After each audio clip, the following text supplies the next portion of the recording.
Cycle कहते हैं। दोनों एक ही बातें हैं, ट्रेड साइकिल या बिजनेस साइकिल। इकोनॉमिक्स में अक्सर ट्रेड साइकिल बोला जाता है। तो व्यापार चक्र क्या है? देखो, व्यापार चक्र वो है जो अर्थव्यवस्था में हमेशा उतार चढ़ाव चलता रहता है। हम देखते हैं कि कभी महंगाई का दौर है, कभी सस्ता आ जाता है, फिर महंगा हो जाता है, फिर सस्ता हो जाता है। यही इसी को ही ये जो उतार चढ़ाव होते रहते हैं, यही जो बाजार में या अर्थव्यवस्था में उतार चढ़ाव होते रहते हैं, इसी को ही व्यापार चक्र कहा जाता है ना। तो व्यापार चक्र आप लोग भी अक्सर देखते होंगे, कोई वस्तु आज महंगी है, कल को सस्ता है, वो सस्ती भी मिल जाए, है ना। फिर कभी वो महंगी हो जाती है। टमाटर में ज़्यादा देखते हैं फ्लक्चुएशन, है ना। जब टमाटर का जब समय आ जाता है तो सस्ता हो जाता है, और फिर जब टमाटर अपने यहाँ का देशी ख़त्म हो जाता है, बाहर से आने लगता है, तो महंगा हो जाता है ना। और फिर जब अपने यहाँ पैदावार हो जाएगी सस्ता होगा। तो यही जो है, इसी को ही व्यापार चक्र कहते हैं। और इस व्यापार चक्र को अगर हमें समझना है तो इस बात से हम इसको समझ सकते हैं। ठीक है, ये है हमारा टाइम और इधर है हमारी ग्रोथ,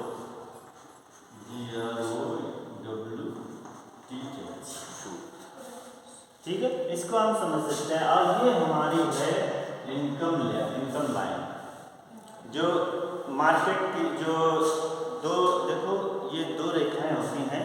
एक होता है जो बाजार रेखा, जो बाजार के हिसाब से उतार चढ़ाव होता है, इसको हम मान सकते हैं ये मार्केट लाइन। और एक ये समता रेखा होती है। समता रेखा का मतलब होता है एक रेट लगभग फिक्स होगा। जैसे हम टमाटर की बात कर रहे हैं तो ये सोचते हैं कि टमाटर अक्सर 10 से 15 के बीच में होगा, तो वो जो लाइन है वो हम रेट ये मानते हैं कि 10 रुपया होगा, है ना। तो 10 से कभी कम हो जाता है, कभी ज़्यादा हो जाता है, वो मार्केट पे डिपेंड करता है। तो ये मार्केट लाइन होती है, ठीक है।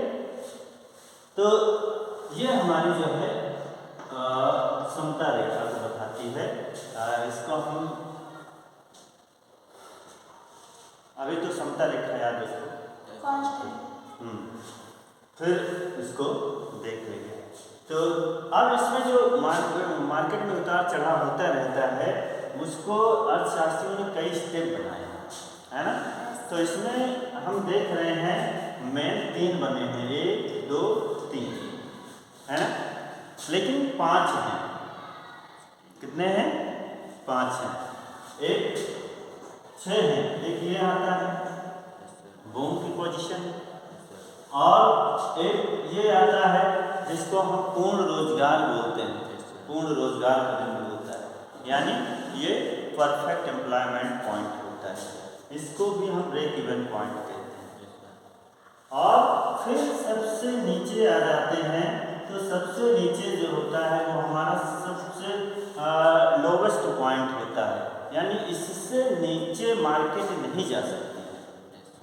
तो ये हमारे पास कितने पॉइंट हैं?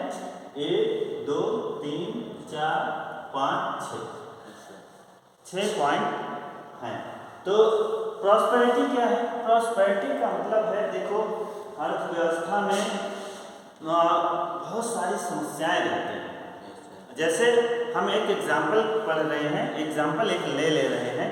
मान लो एक व्यक्ति है, वो उत्पादन करना चाह रहा है ना, उत्पादन करना चाह रहा है, लेकिन बात क्या होती है कि हमेशा उसको प्रॉफिट ही तो नहीं मिलता है ना, कि मिलता है? नहीं मिलता ना। तो जब प्रॉफिट नहीं मिलता है तो उसके अंदर निराशा आती है, यानी उसका माल नहीं बिक रहा है, उसको प्रोडक्शन तो करना है।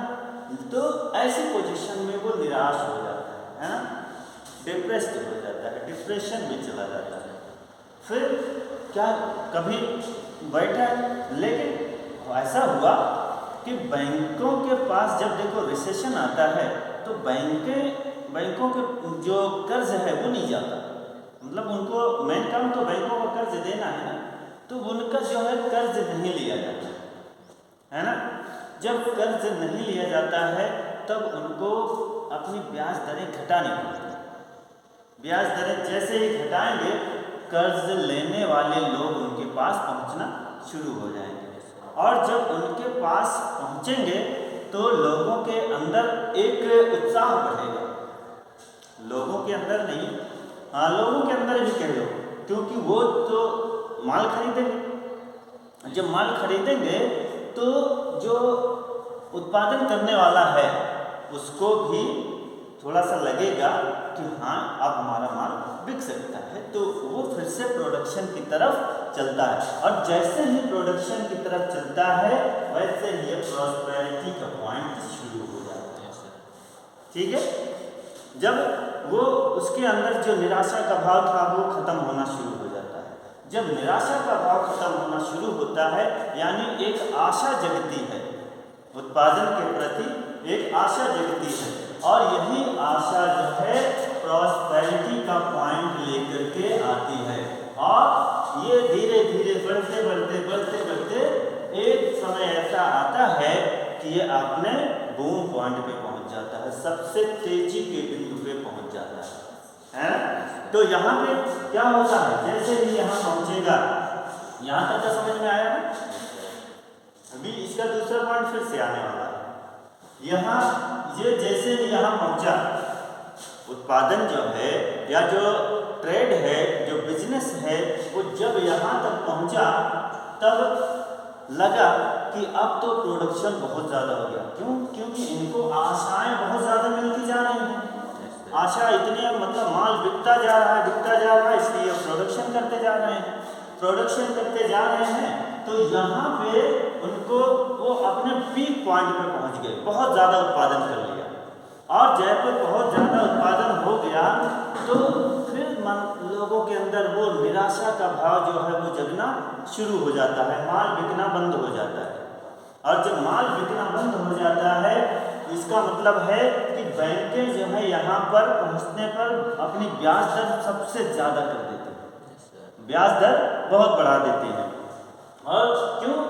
बैंकों को भी ये लग रहा है ना कि व्यवसाय अच्छा चल रहा है, तो इसलिए वो ब्याज दर बढ़ा देते हैं। और ब्याज दर जैसे ही बढ़ाते हैं इनका प्रॉफिट कम होने लगता है, जो उद्योगपति हैं उनका प्रॉफिट कम होने लगता है।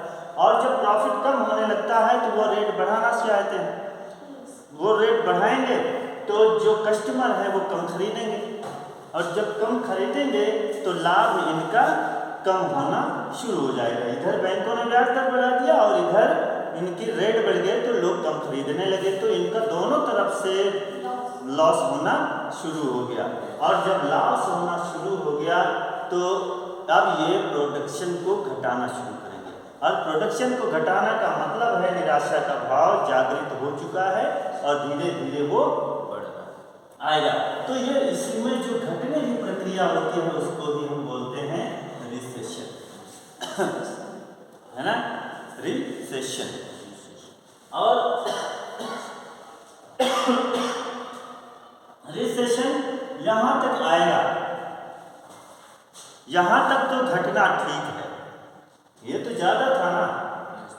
यहाँ पर बहुत सारे लोग एम्प्लॉय थे, और एक रीज़न ये भी है कि यहाँ पर उतने एम्प्लॉय नहीं मिल पा रहे थे जितने की इनको ज़रूरत थी, इसलिए ये घटना शुरू हुआ। क्योंकि पूर्ण रोजगार तो यहीं तक है ना, एम्प्लॉयमेंट तो इतने ही लोग हैं, एम्प्लॉय इतने ही लोग हैं और उत्पादन इतना हो रहा है तो कहाँ से हो पाएगा, नहीं हो पा रहा। तो ये तो उसका एक रीज़न ये भी है, एम्प्लॉयमेंट की कमी भी है कि यहाँ तक ये आने शुरू हो गए। मतलब उतने लोग नहीं मिल रहे, उतने लेबर नहीं मिल रहे जितना एम्प्लॉयमेंट चाहिए, यानी एम्प्लॉयमेंट ज़्यादा है लेकिन एम्प्लॉय नहीं, तो उत्पादन घटना शुरू हो गया।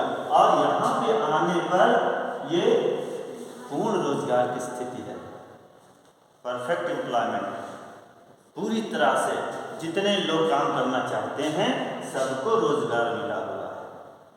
तो ये तो बहुत दिनों तक रहता है, काफ़ी समय तक रहता है, लेकिन कुछ समय के बाद इसमें भी गिरना तय हो जाता है, क्योंकि पूर्ण रोजगार बहुत समय तक नहीं बना रह सकता है ना।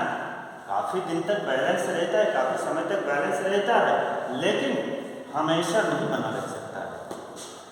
क्यों हमेशा? इसलिए नहीं बना रह सकता है कि जब कुछ दिन तक लेबर काम कर लेते हैं तो वो अपनी सैलरी बढ़वाना चाहते हैं, है ना, अपने मजदूरी को ज़्यादा करना चाहते हैं कि हमें मजदूरी ज़्यादा मिले। क्यों? क्योंकि उनका स्किल बढ़ जाता है, और फिर जब उनका स्किल बढ़ जाता है तो जो एम्प्लॉयर है जो तो उसको उसके ऊपर प्रेशर बनता है कि अब हमें ज़्यादा लोगों को लाना पड़ेगा, ज़्यादा लोगों को एम्प्लॉयमेंट देना पड़ेगा।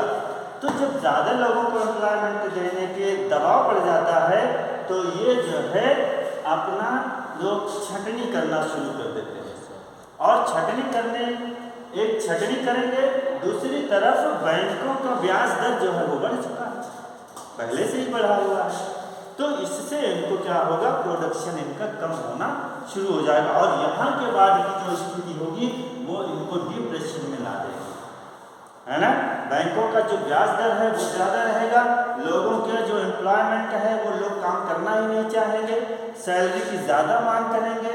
तो इन सब रीज़न से ये जो है और जो बिजनेस है, जो व्यवसाय है वो नीचे गिरना शुरू हो जाता है, यानी जो एम्प्लॉयर है उसको वो डिप्रेस्ड हो जाता है, डिप्रेशन में आना शुरू हो जाता है।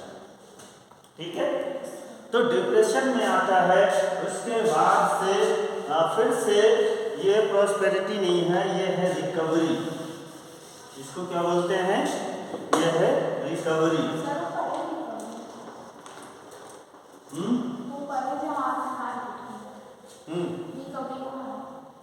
कौन ये, मतलब जो आपने नीचे, तो यहाँ पे सबसे नीचे बिंदु पे आता है डिप्रेशन में व्यक्ति आ जाता है। जो प्रोड्यूसर होता है पूरी तरह से डिप्रेस्ड हो जाता है, यानी वो उत्पादन बंद कर देता है, और उत्पादन बंद करने पर या थोड़ा बहुत अगर चलता भी है, बहुत कम चलता है, बहुत थोड़ा सा, तो ये जो है इस स्थिति में आने के बाद ये बिल्कुल निष्क्रिय पड़े रहते हैं। फिर जब ऐसी पोजीशन देखते हैं तो कभी सरकार आगे आती है फिस्कल पॉलिसी लेकर के, या कभी बैंक मॉनेटरी पॉलिसी लेके आती है, और इससे वो क्या करते हैं, बैंक दर को कम करते हैं, ब्याज दर को कम करते हैं, या अर्थव्यवस्था में पैसा डाला जाता है। अगर सरकार आगे आती है तो सरकार क्या करती है, वो या तो स्कॉलरशिप के माध्यम से वृद्धावस्था योजना, विधवा पेंशन योजना और सब्सिडी, कई चीज़ें सरकार देती है, लोगों के पास पैसा पहुंचाती है, और जब लोगों के पास पैसा पहुंचता है तो लोग माल खरीदते हैं, प्रोडक्शन खरीदना चाहते हैं, खरीदते हैं, और जब खरीदते हैं तो इनके पास, उत्पादक के पास पैसा आता है। एक बात तो ये हो गई। दूसरी बात यह है कि जो मॉनेटरी पॉलिसी होती है वो ब्याज दर को कम कर देते हैं, ब्याज दर कम करेंगे, बैंक दर को कम करेंगे, जिससे अर्थव्यवस्था में पैसा ज़्यादा जाए, और जब अर्थव्यवस्था में पैसा, ये ब्याज दर को कम करते हैं तो जो उद्योगपति है वो कर्ज ज़्यादा लेते हैं, और कर्ज लेकर के वो उत्पादन करना चाहते हैं। एक तो धीरे धीरे ये उत्साह जो है वो बढ़ना शुरू हो जाता है, और यही जो उत्साह होता है वो रिकवरी का रूप धारण कर लेता है, रिकवर कर लेता है, जो उसने खोया है अभी तक वो सारा धीरे धीरे रिकवर होना शुरू हो जाता है, इसीलिए ही इसको हम रिकवरी बोलते हैं। ठीक है, और रिकवरी के बाद फिर से एक पोजीशन ऐसी आएगी जहाँ पर पूर्ण रोजगार की स्थिति बन जाएगी, जहाँ पे पूर्ण रोजगार की स्थिति बनेगी, और इसके बाद ये प्रॉस्पेरिटी फिर से शुरू हो जाएगी, और यही प्रॉस्पेरिटी फिर क्या होगा, रिसेशन होगा, रिसेशन के बाद डिप्रेशन, और फिर उसके बाद फिर से रिकवरी। ये जो है व्यापार चक्र, बिजनेस साइकिल, ये हमेशा ऐसा ही चलता रहता है। ठीक है, इसमें कहीं कोई प्रॉब्लम है?